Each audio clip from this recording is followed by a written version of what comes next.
AI is changing real estate photography, and those that don't adapt could see their businesses fade pretty fast. But if you know how to AI proof your real estate photography business, then not only will you survive, but you'll also thrive. So in this episode, I want to talk about where AI is right now and the effect it's having right now on real estate photography, and then how you can use it and leverage it to your advantage and also bring in more revenue.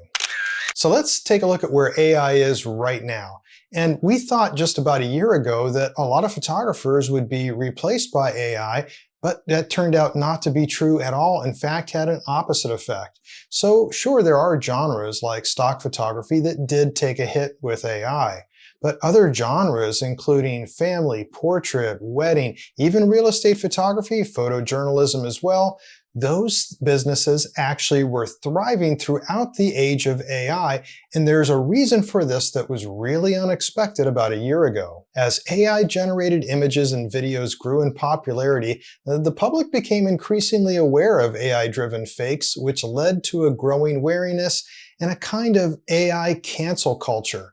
People don't want to be called out anymore for posting fake content of their family, trips, headshots, and such. And home buyers certainly don't want to feel like they're getting fooled, as a lot of money is riding on their decisions. So realism is making a comeback because AI can't do everything. AI can replace skies, remove items, handle virtual staging, and also help with repetitive tasks. But here's what AI can't do. It can't step into a property, read a client's vision, compose shots, or understand the flow of a space. And most of all, AI definitely can't build trust or build client relationships.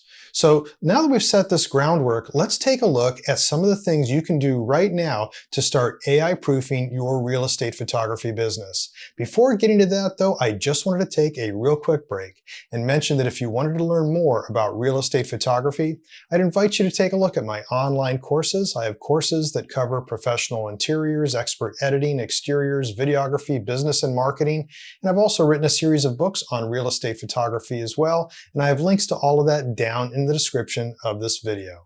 The first step in AI proofing your real estate photography business is to learn how to leverage AI and don't push back on it.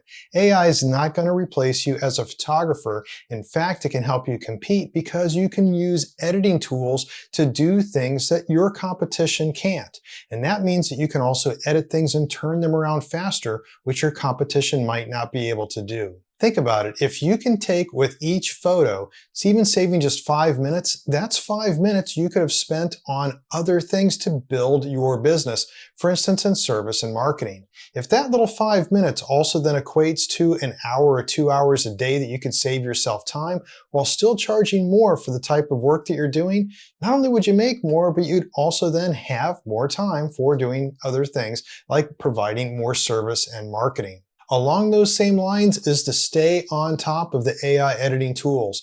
These things are changing very quickly. Not all of them are all that great, and I'll leave some links down in the description also of some recent videos showing some of the tools and what I really think about them and how you can use the best ones to your advantage. Step number 2 is to double down on relationships with clients. That's something that AI can't do, and people love to have relationships to be able to work with someone who can help them with their marketing material. That's especially important in the A&D market, but it's also very important with the listing market if you're working with realtors. So take the time to work with them, be flexible with them. AI just can't do those type of things, and that's something that you can do directly to compete with your other competitors in your area. Remember, realtors hire photographers that they can trust. So if you can show some flexibility, if you can work to get them the best quality photos in the least amount of time, that's building a lot of trust. That doesn't mean you should just go lower your prices. That's not doubling down on relationships. It's actually being able to work with people in the human form, not AI just suggesting things that may not actually be accurate. Having that relationship can go a long way, also not just for the work, but referral work as well. The next thing to think about is refining your work, because AI can do a pretty good job on average work, but you're the one who can really bring photos to life the way that you see fit and also that fits what your clients are after. So you can do things that the AI engine just can't do by being there, by showing up, actually shooting, composing things, and then knowing how to not just edit to get something done, but edit to make something that looks really good and stands out above your competition. So refine your work and keep building your skill set. And talking about skill set, that's the next thing, and that's to think about expanding your skill set. So if you're used to just sending your editing to an outsourced editor, or just have images virtually staged by someone else, or your client has been having them virtually staged by someone else, show your clients how you can do those things better. Have examples ready, stuff that you might not have been paid for, but just take empty houses you may have shot, work on virtually staging those. Work on some special edits to show that you can do some before and after work to make those photos really stand out. And remember, it's not just all about the photos. There's other add-ons that you should really use to advance your skill set that realtors and other clients will really appreciate. Things like knowing how to do property videos, doing floor plans, offering all the various services that once again goes back to doubling down on relationships, because you would be a full service media provider. The next thing is to make sure that you educate your clients on a buzzword that's going to be very popular going forward, and that's authenticity. And that's because people losing their trust in AI and this kind of AI cancel culture that's going on, especially in real estate photography, make sure that you can call out when things aren't real and the cost that could be to them.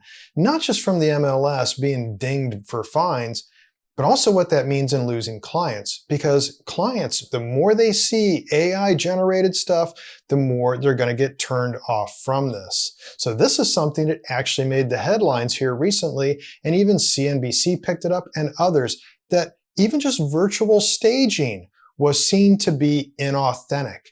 And the reason being is because people, for instance, weren't labeling their virtually staged images as virtually staged on the image itself. They put it down in some hidden description.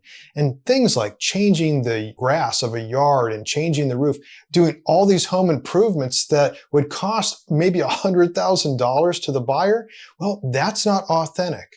So knowing the limits, knowing what you can do, knowing how you can keep your clients safe, not just from MLS, but also from other client perceptions, their potential buyers, then that also shows that you've got expertise in this field and you are better than what AI can provide. I've seen this industry evolve for many years, and each step along the way, the bar got raised. AI is merely doing the exact same thing. It's once again raising the bar so that better quality, faster turnaround, those things can be adopted by photographers that are willing to do that, and then they can produce results that compete better. So remember, photographers who embrace new technology and new trends, they're not being replaced. They're the ones who get ahead.